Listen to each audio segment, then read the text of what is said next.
Tu es salarié plombier et tu rêves de devenir ton propre patron? Bonne nouvelle! Même en quittant ton emploi pour créer ou reprendre ta propre plomberie, tu peux bénéficier de l'assurance chômage pour sécuriser tes revenus pendant le lancement. Donc je récapitule. Tu crées ton activité de plombier et France Travail te donne de l'argent. Qui dit mieux? Je vais te montrer comment décrocher tes indemnités, comment elles sont calculées et surtout comment éviter que tes finances ne prennent la fuite.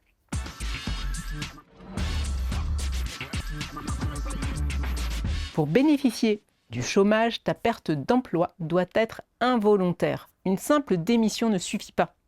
Des solutions existent pour quitter ton emploi tout en gardant tes droits. Il y a tout d'abord la rupture conventionnelle que tu signes à l'amiable avec ton employeur. Il y a aussi la démission légitime, comme celle résultant du suivi de conjoint par exemple. Tu as aussi la possibilité d'opter pour une démission reconversion. Les conditions sont assez strictes. Ce n'est possible que si tu as travaillé au moins 5 ans sans interruption. Et ton projet doit être validé par France Travail après accompagnement. Et la dernière option, pas la plus simple, le passage en instance paritaire. Lorsque tu n'es pas dans le cas d'une démission légitime, il est possible de récupérer ton ARE après accord de cette commission. La demande ne peut être formulée qu'après 4 mois sans indemnisation. Et la réponse n'est pas toujours positive. Il faut être en mesure de prouver le sérieux de ton projet.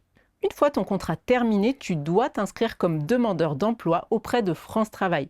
C'est une étape indispensable pour activer ton droit à l'assurance chômage. L'inscription se fait soit en ligne, soit en agence. Tu devras fournir plusieurs documents. Ton attestation employeur, tes fiches de paye récentes et tes informations personnelles. Une fois inscrit, France Travail calcule tes droits et valide ton projet de création d'entreprise. L'organisme met ensuite en place ton allocation mensuelle ou ton versement en capital, selon ce que tu as choisi comme option. Parce que oui, tu aurais 2 possibilités pour percevoir le chômage. Tout d'abord, recevoir chaque mois l'aide au retour à l'emploi, ou l'ARE, pour assurer un revenu de base pendant la création de ton entreprise.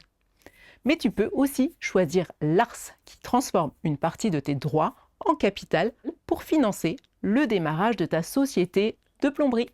Pas d'inquiétude, je te donne toutes les clés pour faire le bon choix ensuite. Maintenant, voyons comment est calculée ton indemnité journalière. France Travail commence par déterminer ton salaire journalier de référence. Pour ça, on additionne tes salaires bruts des 24 derniers mois, puis on les divise par le nombre de jours sur la période. Ensuite, ton allocation est calculée de 2 manières différentes. La première, c'est 40,4% de ton salaire journalier de référence, plus une partie fixe de 13,18 € par jour. Ou la deuxième, c'est 57% de ton salaire journalier de référence. Le montant le plus élevé des 2 calculs est retenu. L'objectif de ce double calcul est de tenir compte de ton niveau de rémunération, mais aussi de te garantir l'allocation la plus avantageuse. Ce montant est toutefois encadré par un plancher et un plafond. Prenons un exemple. Tu es salarié depuis 4 ans avec un salaire brut moyen de 2 000 € par mois. Cela correspond à un salaire annuel brut de 24 000 €. Ton salaire journalier de référence est alors de 65,75 € par jour. Avec la première méthode, tu obtiens 39,75 € par jour. Avec la seconde, on est à 37,48 € par jour. Donc l'allocation journalière finale retenue est de 39,75 €, soit environ 1 193 € brut par mois pour 30 jours. Cela représente environ 1 130 € net par mois, à comparer aux 1 500 € net que tu percevais précédemment. La décote est douloureuse, mais rassure-toi, je te donne quelques astuces pour améliorer tes revenus en toute légalité un peu plus tard.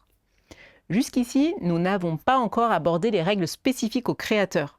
Les principes que je viens d'énoncer s'appliquent à tous les demandeurs d'emploi indemnisés. Bien maintenant, le choix crucial pour les entrepreneurs, ARE ou ARS.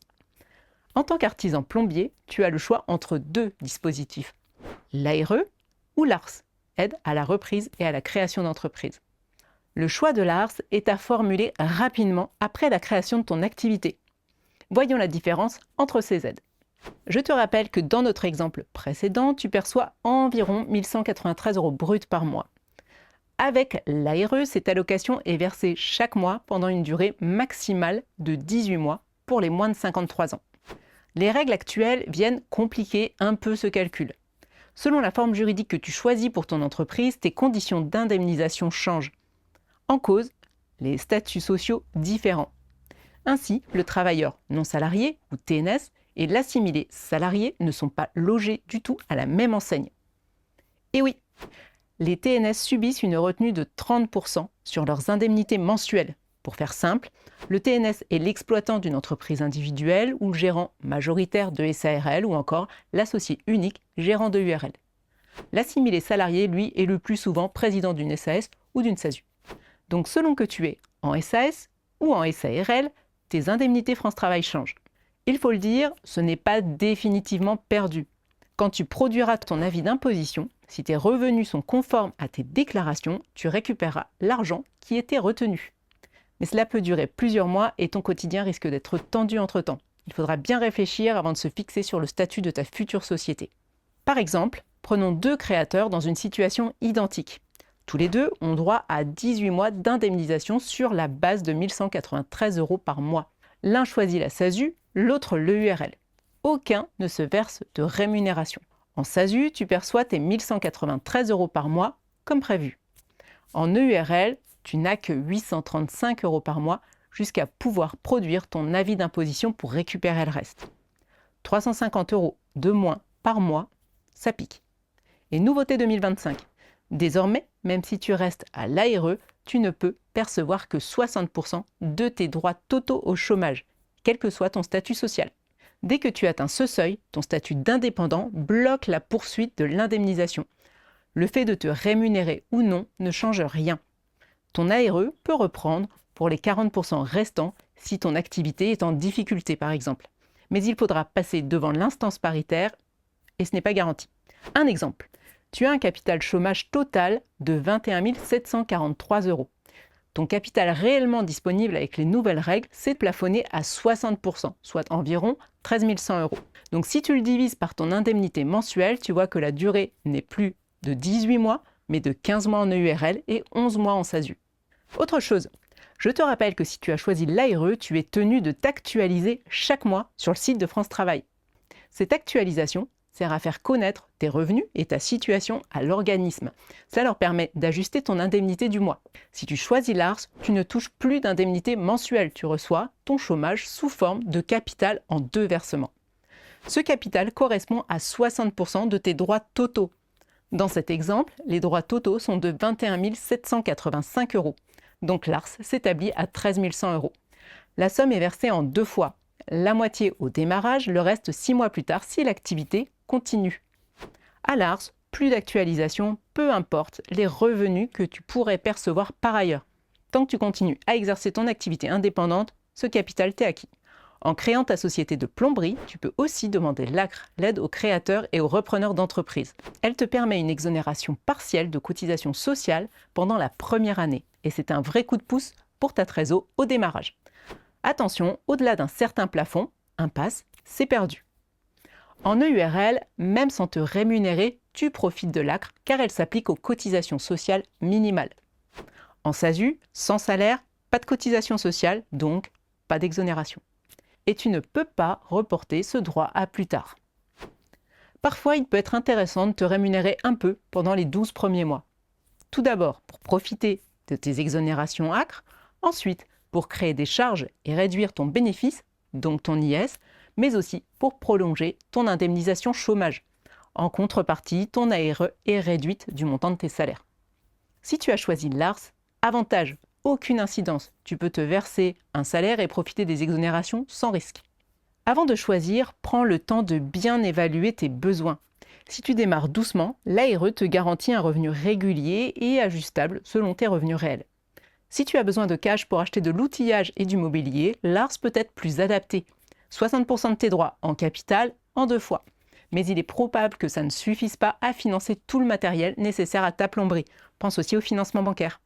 L'ARS a un avantage. Si tu te rémunères, tu ne perds rien sur le capital perçu. Si tu rachètes un fonds existant, tu connais tes chiffres, donc le potentiel de rémunération, et tu peux mieux décider. Pense aussi à la portabilité de ta mutuelle et de ta prévoyance. À l'ARE, tu gardes gratuitement la mutuelle santé et la prévoyance de ton ancien employeur pendant 12 mois au maximum et sous condition. Avec l'ARS, tu perds ce droit et sans rémunération, pas de trimestre validé pour la retraite. Une fois ton choix fait, impossible de revenir en arrière, alors mieux vaut être bien conseillé. Pour devenir artisan plombier indépendant tout en touchant tes allocations, ton statut est stratégique. Si tu prends l'ARS, cela a peu d'impact. À l'ARE, c'est décisif.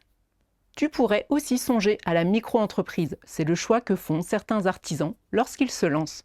Mais attention, avec l'ARE, cela peut être une très mauvaise idée. Car si ton activité génère du chiffre d'affaires, même si tu réalises peu de marge et peu de bénéfices, tu y laisseras une partie de tes allocations. Et cela peut vite te mettre dans l'embarras. Pour l'entreprise individuelle, EI, à l'IR, sache que le cumul avec l'ARE est compliqué car le calcul de tes droits est lié à ton bénéfice. Si ton bénéfice est élevé, tu risques de rembourser une partie du chômage perçu. Et en tant que TNS, tu subis aussi une retenue de 30% sur ton ARE et peu importe ce que tu prélèves réellement. En SASU, tant que tu ne te verses pas de salaire, tes allocations restent pleines, mais plafonnées à 60% du capital total. Pratique pour piloter ta rémunération plus tard. En EURL, tu es TNS, donc on applique une retenue de 30% et il existe également le plafonnement global à 60%.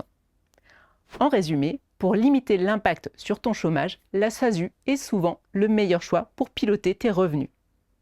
Pas de panique, tu peux commencer en SASU et transformer en EURL une fois ton chômage épuisé pour optimiser tes charges sociales. Fais-toi accompagner pour choisir la forme la plus adaptée à ton projet et à ta trésorerie. Les indemnités de France Travail sont précieuses mais représentent une baisse de revenus. Heureusement, quelques astuces existent pour récupérer un peu de marge sans perdre ton ARE. La première, tu peux revendre à ton entreprise du matériel que tu possèdes personnellement. Mobilier, petit matériel, ordinateur. Une simple attestation suffit. Et tu récupères ces sommes sans impôt, sans charge. Bonus, c'est déductible pour ta boîte. Deuxième solution, tu peux t'octroyer des CESU pour la garde d'enfants, le ménage, etc. Pas de charge sociale ni d'impôt, sous condition de plafond, et ton ARE reste intact. Troisième option, domicilier le siège de ton entreprise chez toi. Ça te permet de lui facturer un loyer proportionnel à la surface. Ça génère un petit revenu complémentaire avec un peu d'impôt perso et une charge déductible pour l'entreprise. Attention à la CFE, mais la première année, en général, tu es tranquille. En résumé, tu peux devenir ton propre patron tout en gardant une sécurité financière grâce à tes indemnités chômage. Et ça peut soutenir tes finances le temps que ton affaire prenne son envol. Un bon conseil, consulte un expert, car un mauvais choix peut te priver de nombreux avantages. Tous mes vœux de succès à ton projet et à très vite chez Dougs.